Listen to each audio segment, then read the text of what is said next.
কামৰূপৰ পছৰিয়াত কথক নৃত্যৰ কৰ্মশালাৰ সামৰণি। কামৰূপৰ পছৰিয়াত 5 দিনীয়াকৈ অনুষ্ঠিত কথক নৃত্যৰ কৰ্মশালাৰ সফল সামৰণি পৰে। পছৰিয়া হিতসাধিনী সভাৰ উদ্যোগত ৰাম সৰস্বতী প্ৰেক্ষাগৃহত অঞ্চলটোৰ অৰ্ধশতাধিক শিক্ষাৰ্থীয়ে ললে প্ৰশিক্ষণ।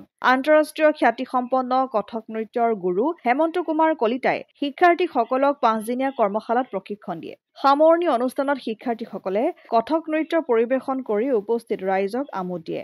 অনুষ্ঠানত গুৱাহাটী বিশ্ববিদ্যালয়ৰ 3জনীয়া এটি দলে কথক নৃত্য পৰিৱেশন কৰে। অনুষ্ঠানত প্ৰশিক্ষক হেমন্ত কুমাৰ কলিতাক গামোচা মানপত্ৰৰে সম্বৰ্ধনা জনাই পছৰিয়া হিতসাধিনী সভাই।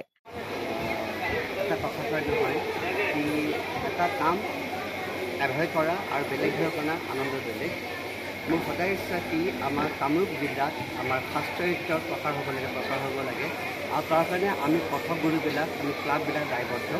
সেই উদ্দেশ্যে প্ৰথমৰ কাৰণে আমাৰ শিক্ষিত সভা উদ্যোগত বিদ্যানৰ সহযোগৰ উদ্যোগত আমি প্ৰথমবাৰ পাছতে আমি 5 দিনীয়া কৰ্মশালা অনুষ্ঠিত হ'ল আৰু আজি ইয়াত ধৰোহৰ অনুষ্ঠান হয়। ধৰোহৰ হৈছে গুৰু শিষ্য পৰম্পৰা এটা পবিত্ৰ সম্বন্ধ।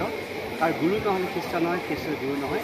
সেইদৰে এই কৰ্মশালা শিকিলে কৰ্মশালাত বা ইয়াৰ আমাৰ বিদ্যামানৰ শিক্ষাসকলে কোনে কৰি আছে আৰু ইনভাইটেড গেষ্টটো আহিছে 15 শৰ্মা শিৱজাৰ পাতে শিক্ষা কৰিব। গতিকে এটা গুৰু শিষ্য পৰম্পৰাক আগধৰি পেলাই আমাৰ স্বৰ্গীয় গীতিকা শইকীয়া আৰু বিজলমালাকাৰৰ উদ্যোগত আহি আমাৰ আশা হয় প্ৰত্যেকবাৰে এবাৰ গুৱাহাটীত এবাৰ গাঁৱত আৰু তাৰ গাঁৱত তেতিয়া হ'ব লাগে। আমাৰ কামৰূপ জিলাত হ'ব লাগে। গুৱাহাটীত বহুত গুৰু আছে, বহুত অনুষ্ঠান আছে, এবাৰ গাঁৱত হ'ব লাগে, গাঁৱত বিকাশ হ'ব লাগে। কাৰণ প্ৰজন্ম সদায় একচেপ্টেবল হয়, গ্ৰহণযোগ্য। আমিবিলাকে ৰাস্তা দেখুৱাই দিব লাগিব। সেই উদ্দেশ্যে আমাৰ ইয়াত পতা হৈছে প্ৰথমবাৰ আৰু প্ৰত্যেক পতা হ'ব।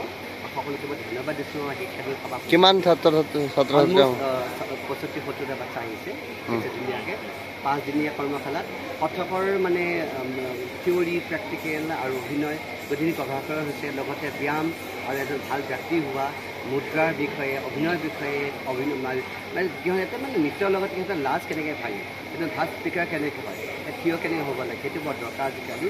কাৰণ বাচ্চালে মোবাইল চাই ইণ্ট্ৰভাৰ্ট হৈ গৈছে। আমি সিহঁতক উলিয়াই আনিব লাগিব, লাজ ভাঙিব। আৰু নৃত্যৰ এটা মানে অসাধাৰণ এটা মাধ্যম য'ত আমি নিজকে মেকআপ কৰি প্ৰস্তুত কৰোঁ, য'ত লাজৰ প্ৰশ্নই নকৰোঁ। গতিকে তেনেকৈ আমাৰ প্ৰত্যেক বাচ্চাক, প্ৰত্যেক আমাৰ শিশুবিলাক আমি দেখা কৰিব লাগিব সংগীত আৰু নৃত্য মাধ্যমত। হাজোৰ পৰা কমলা কানদাছৰ ৰিপৰ্ট, অসম আদিত্য।